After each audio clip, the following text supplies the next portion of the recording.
Yo, everybody, what's going on? Welcome back to the channel. This is ManUnited Central, and I'm your boy Luther. I'm super excited that you're back here to get your updates when it comes to our ManUnited. Guys, so let's see what we got for you today, right?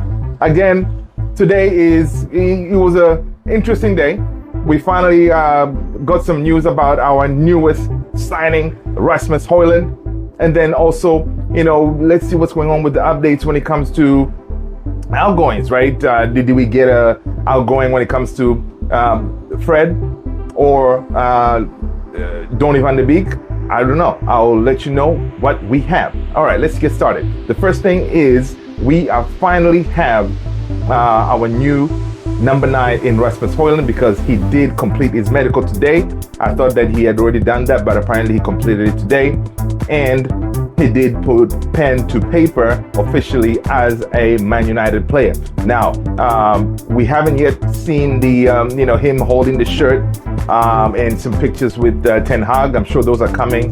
The media team, I'm sure they're working hard on that. That way they can maximize the publicity. And according to reports, we're seeing that the unveiling, it looks like it's going to happen over this weekend when probably on Saturday when we play Lens at Old Trafford. So they may do something the way they unveiled Varane. So we may see him before the match, him holding the shirt in a jam-packed Old Trafford stadium full of fans, all excited to see, our new number 9. So it will be exciting to see, right? And apart from that is, it would be nice if we were going to see him, play some part in those 2 games coming up, Saturday and Sunday, but it doesn't seem that's going to be the case. The good thing is, as I reported yesterday, he did play some games with Atalanta before coming to us, so he is fit. I'm hoping that, Ten Hag may be able to, work something out that he can say, hey, here you go, I'm going to give you 15 minutes, maybe on the Sunday game. Who knows?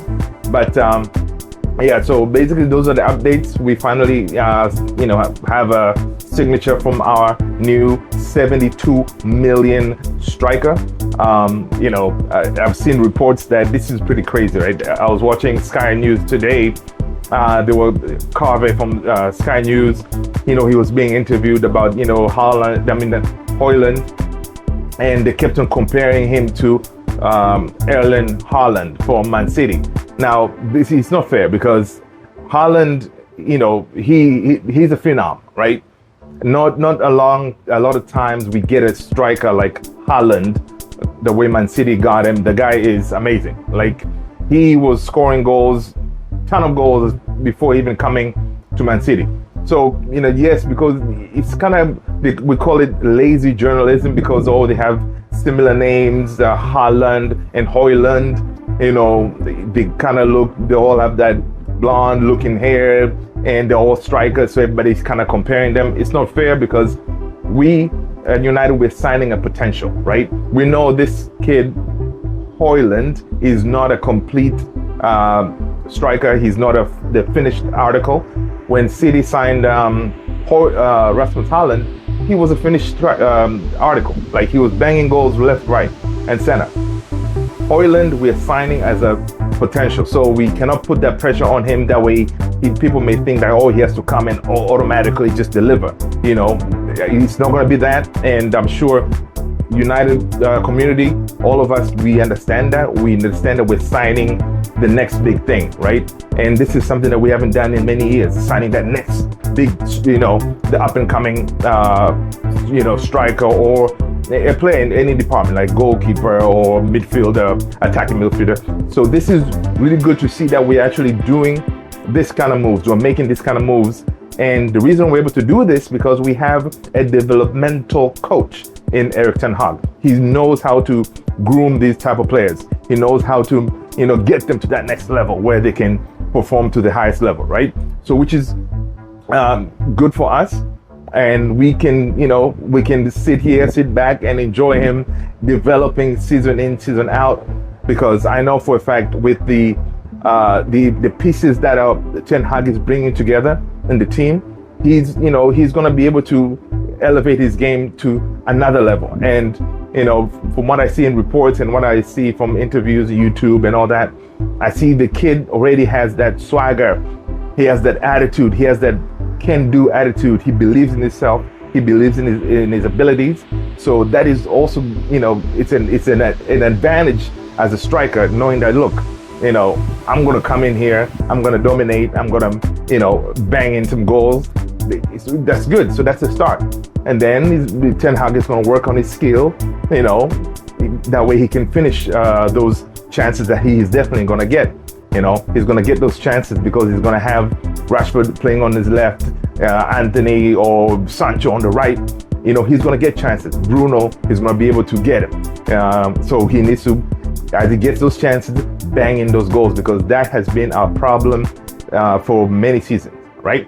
So that's exciting. And also I'm seeing the report that you know, he did decline again. Obviously, we know he declined PSG. PSG threw some money at him. He said, nah, I want to go to Old Trafford to work with Erik Ten Hag, right? So that's good stuff.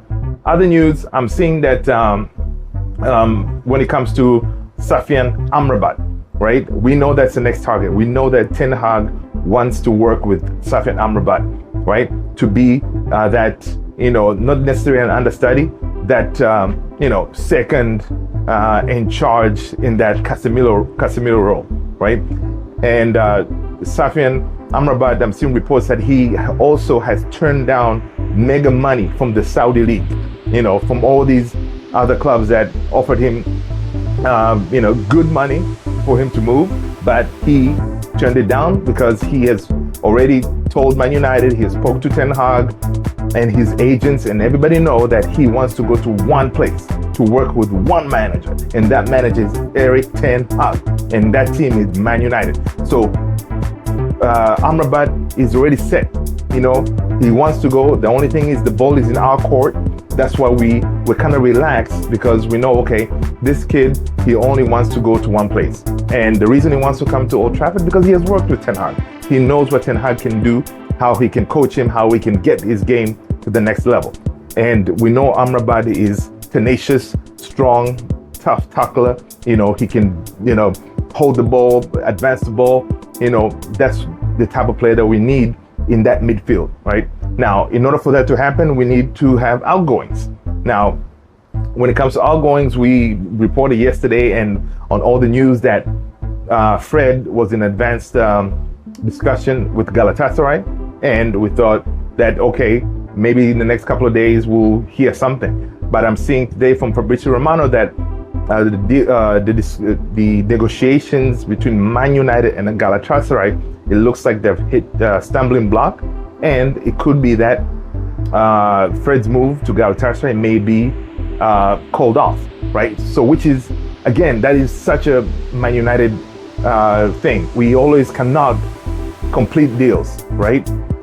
We cannot sell players, which is so frustrating, because in order for us to bring Amrabat in, we need to sell players, right? We need to offload, right? So we'll see what else or who else is going to attract Fred's attention, but it looks like Galatasaray is out of the window.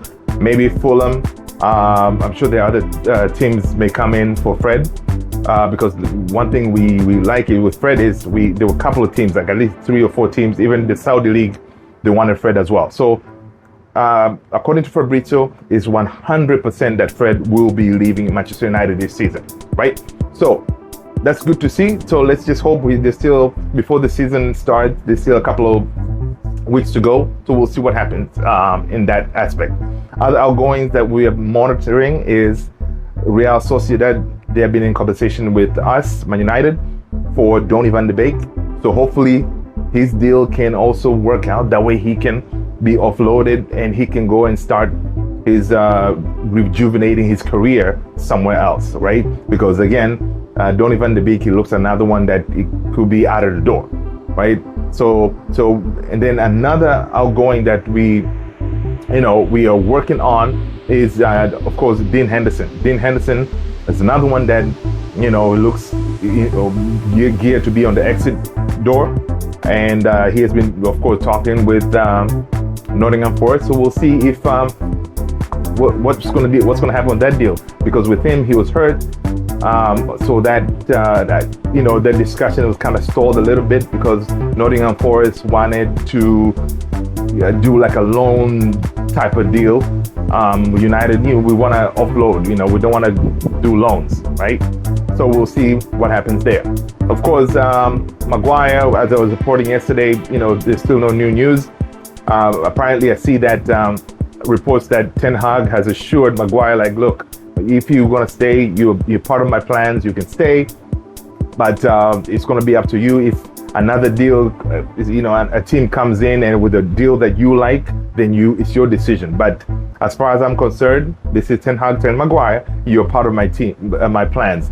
Come on, we know Ten Hag has said those kind of things before. Remember Ronaldo? He said, "Yeah, Ronaldo is part of my team." Before you know it, Ronaldo's out of the door. Same thing, he said De Gea is, he's part of his plans. But at the end there, De Gea was out of the door. So, and sort of those things that don't trust Ten Hag, man, because Ten Hag, he may say something, but you could be out of the door.